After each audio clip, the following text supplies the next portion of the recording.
Hello fantasy managers and welcome back to another video from myself, Will, at fantasyfootballhub.co.uk. I've pulled the trigger, I've activated my wildcard. So in this video we're going to be looking at my previous game week very briefly before moving on to my reasoning behind activating the wildcard and my first draft. Let's get into it.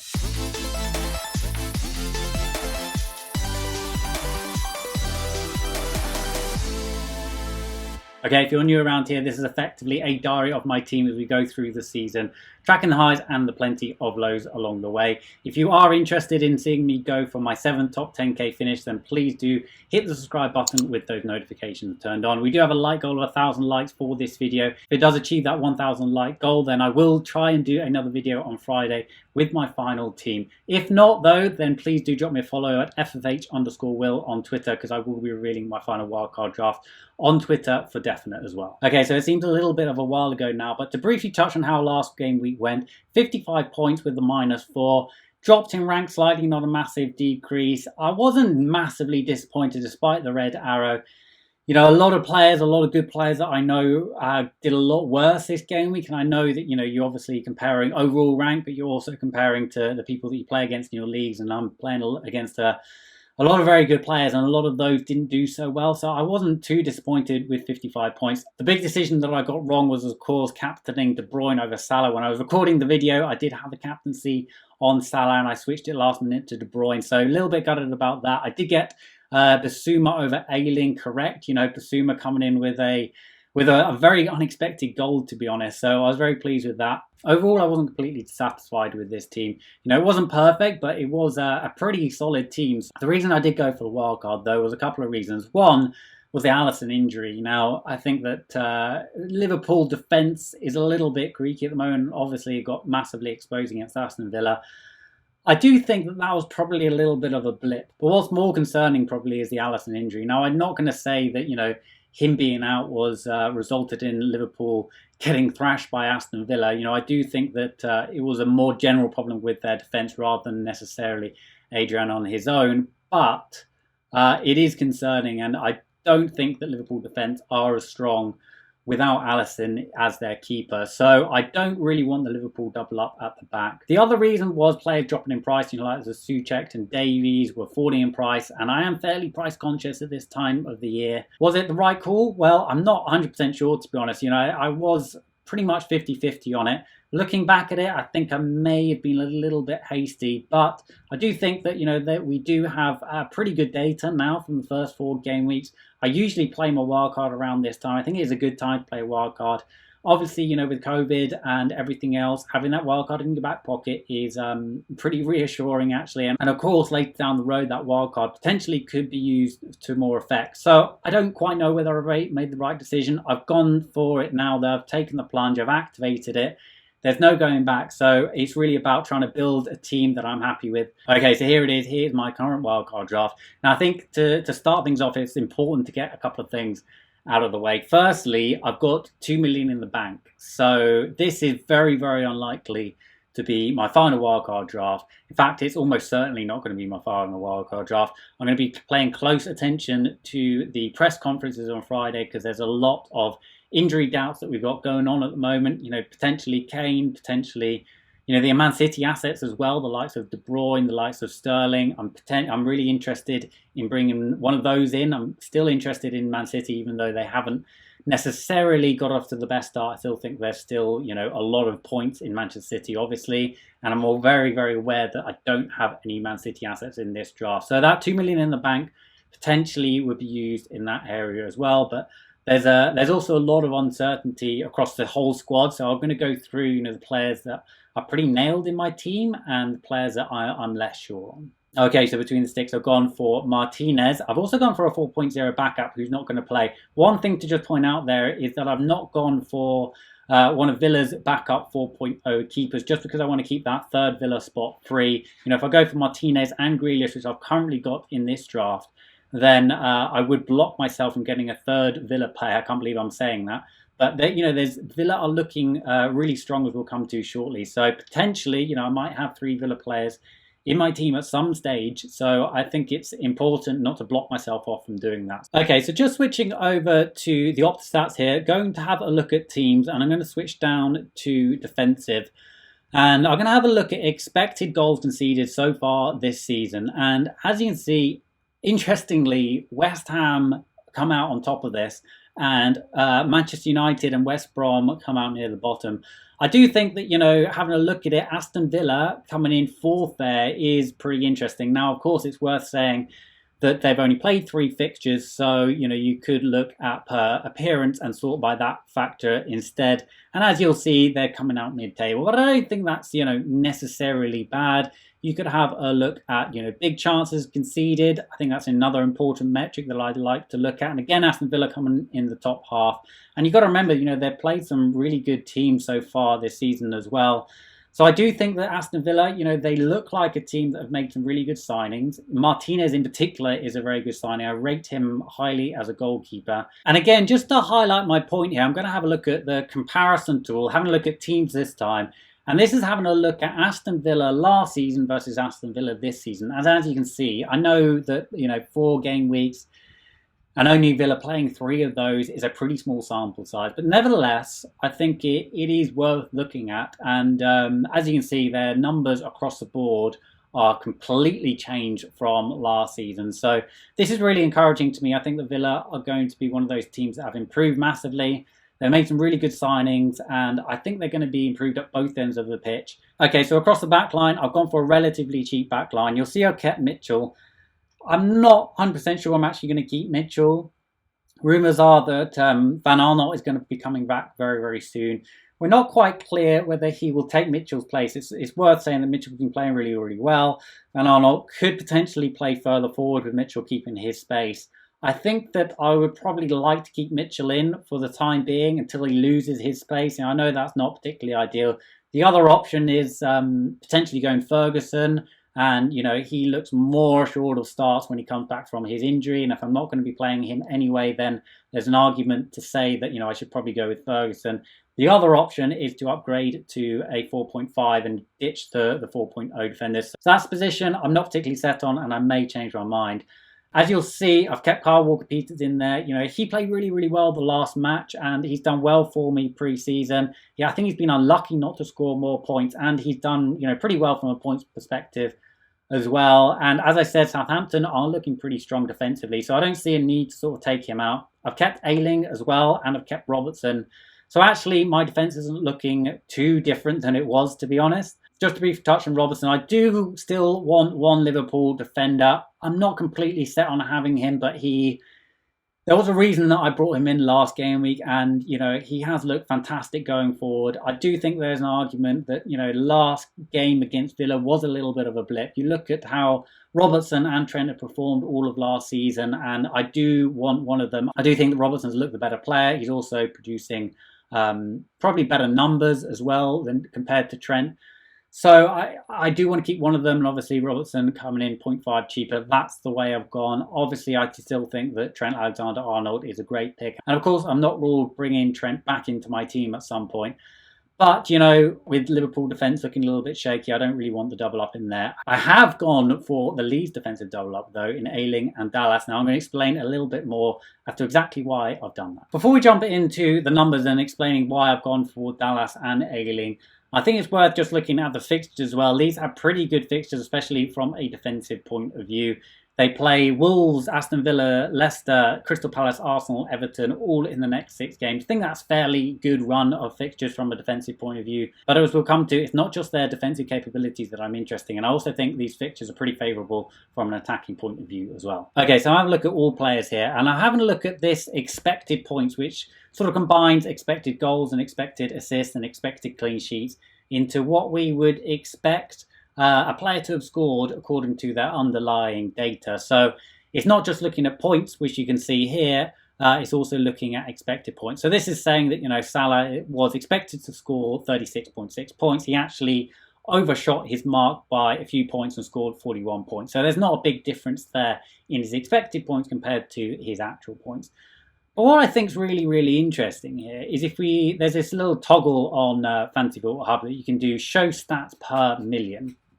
Now, if I press that, and this is for all players, and again, we sort by expected points here, you can see that Dallas comes out on top. And I think this is really interesting because he hasn't been scoring a huge amount of points. So as you can see, his expected points per million is 5.4, and the actual points that he's got has been 2.4. So he's really not achieved what his expected data shows. Now, you can look at that in two ways. You can say that he's missed his chances, or you can look at it in a way where you think, actually, this is underlying data shows that he's got huge potential. And I'm tending to look at it from the other perspective as well. Okay, so having a look at defenders, and you're looking at expected points, again, comparing into actual points, and you can see Robertson coming out on top. His expected points so far should be 24.5. He's only scored 19 points, so he's a player which has underperformed according to the data. But again, another reason to go Robertson over someone like Trent Alexander-Arnold, who's coming in slightly lower down this list. Very interestingly, though, again, Dallas coming out on top here. His expected points, 24.2, just below Robertson in second place. His actual points, only 11, though. A similar story with Ayling, 21.4 points. Expected points and only 10 points scored. Now, this kind of backs up what the eye test that I've been seeing. These two absolutely bomb forward. They get not just sort of attacking from a typical fullback situation where they're looking to cross the ball, and they're actually getting into the box, and they're actually getting really, really good opportunities, really, really good scoring chances. So I know Leeds are potentially, a little bit leaky out the back, but I don't think they're necessarily as leaky as everyone thinks. And I just think from an attacking perspective, these two, I think, are going to be the two best value players in the game come the end of the season. That's how highly I rate them. They pass the eye test. They've got incredible numbers. And I know we're looking at a fairly small sample size here, but they did this consistently in the Championship as well. And we have to remember they played Liverpool and Manchester City already. So they've been doing this in incredibly difficult fixtures. So I'm pretty set on actually going with Dallas and Ayling. I think they're both fantastic options. If I had to go for one, I'd probably go with Dallas just based on these numbers. But I think Ayling, he's looked fantastic. Dallas has looked fantastic. And again, I think they've been very, very unlucky not to score more points. So I'm keen to get on both of them. Not necessarily going to play both in every single match. But look at how they rotate with other players and look at how that fits in. Okay, so just to briefly recap on the defence, pretty set on Ayling, pretty set on Dallas, pretty set on Robertson. Kyle Walker-Peters leaning towards keeping him. Mitchell, not necessarily that keen. Moving on to midfield then, and this is the area that I'm a lot less settled on. I'm pretty set on going with Salah and Son. I think, those two have been in all of my drafts so far. So having a look at Grealish then, and I'm not 100% convinced that he's going to be in my team come the deadline. I do think that he's a good option, don't get me wrong, otherwise he wouldn't be in there. I think there are a lot of good options from Villa. Barkley actually looked really good coming in at 5.9, a whole over $1 million cheaper than Grealish. Looked really, really, really threatening. There's a chance that he might be on penalties. I think if he'd been a little bit more clinical, he could have come away with a massive haul as well. I also think McGinn, he's a good shout. Also like Watkins. And that having lots of options from Villa actually makes me a little bit concerned because I think Grealish is probably their talisman in that if he doesn't play well, the team doesn't necessarily play well. But I don't know whether he's necessarily a talisman from a FPL point of view. I think that's yet to be sort of proven. But although it feels like quite a sort of a knee-jerk decision, obviously he had a massive haul last game week, I still think that he could be a pretty good shout going forward. Souček, I think, is another player that, if you look at the numbers, he's been very, very unlucky not to score more goals. I've had him since the start. He did drop down 5 to 4.9. Fortunately, I activated my wildcard, so I haven't seen that loss in value. He's got some pretty tricky fixtures coming up, but he's not going to be playing in my team, so he's more of a bench warmer, and I'm quite happy at 4.9 to have him on my bench instead of Basuma. I'm paying a 0.4 extra, but I just think Souček offers a hell of a lot more than Basuma. I guess the argument is, am I going to play him over somebody like Malpe? I'm not, probably won't, but at the same time, COVID, etc. I think it's worth having a pretty strong bench. And, I'll be very, very happy playing him in any fixture, to be honest. I think that he's looked a real threat. His numbers over last season when he looked decent again are up lots. He passes the eye test. As I said, West Ham still got some tricky fixtures, but after that run ends, I would be pretty confident in starting him if there was an injury to someone else in my squad. Okay, moving on to Rodriguez then. This is another player which I like, but I'm far, far from set on having in my team. I think that he has obviously scored a lot of points so far this season. Can he keep it up? I'm not 100% convinced. I'm going to explain a little bit why I think that his points output might reduce slightly. Okay, so delving a little bit more into the stats, and I've highlighted Grealish and Rodriguez here, and this is partly why I think their current output is pretty unsustainable. If you look at their points, 35 points each. If you look at their expected points, Grealish only expected to score 20 points, and Rodriguez only expected to score 25. So what this is telling me is that they've been, I'm hesitant to use the word lucky because, are Grealish and Rodriguez the type of player that is of significant quality that they consistently outperform their expected data? Potentially. Would it consistently do it over a long period to this extent? I think that's pretty unlikely. But having said that, do they need to continue to produce this level of output to be good FPL picks? And the answer is 100% no, they don't. So that's currently why they're both in my current draft. And, I think it's worth saying that this isn't just, a sort of a pure stats perspective. I have been watching both of these players, and this kind of does back up what I've seen, that they're not taking huge numbers of shots. They're not playing really, really far forward. They're more of the creative force behind the team. They're likely to get the assist of the assists, which Rodriguez had done on a lot of occasions. They're not going to be banging in loads of goals. I just can't see that happening. But having said that, as I said before, at 7.1 and 7.8, I still think that they do represent really, really good value. Okay, so that's midfield. And as I said, this is probably the area that I'm most uncertain about. I think that especially Grealish, especially Rodriguez, potentially even Souček, I think he's a good pick, but I could potentially upgrade him. As I said, I got 2 million in the bank with this team. Moving on to Strikeforce then. Now, I'm pretty set on Calvert-Lewin, pretty set on Kane. I don't think I need to go into too much explanation of why. Obviously, Kane, a little bit of an injury doubt, maybe, but I think that was pretty much unfounded. So I'm pretty set on Calvert-Lewin. He was my transfer in after Gameweek 1, and he's performed ridiculously well since then, much better than I ever thought that he could. And he just looks like a fantastic FPL pick. And I think if you haven't got him already, then you really need to get him because his price is just going to go in one direction. Okay, so just using the comparison tool to have a quick look at Harry Kane. And I'm actually going to do Kane versus Kane comparison. I'm going to have a look at Kane for this current season compared to Kane last season. And as you can see, it's absolutely ridiculous, the difference in the stats. And again, I know it's important to stress that we've only had 4 game weeks, but from the eye test, you can see that he's been a completely different player.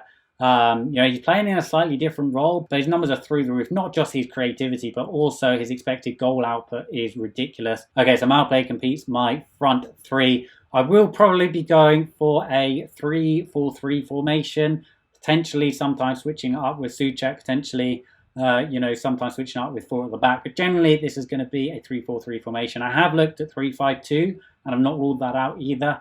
That's where I'll probably get rid of Souček and upgrade him, and probably downgrade Malplay to someone like Brewster. I think Brewster could be amazing value, actually. And he was in one of my drafts earlier, and I think that he could still find a way back into my team in place of Malplay if I look to upgrade in midfield and go for that 3-5-2 formation. So that's my team overall. Let me know in the comments what you think, whether it was a good decision or a bad decision to play my wildcard. To be honest, if I could go back in time, I may not have actually played it. I think I maybe gone a little bit early, but time will tell. I still think that bringing in the Spurs assets, switching the formation up a little bit, strengthening different areas in my team, I think will be beneficial for the coming game weeks.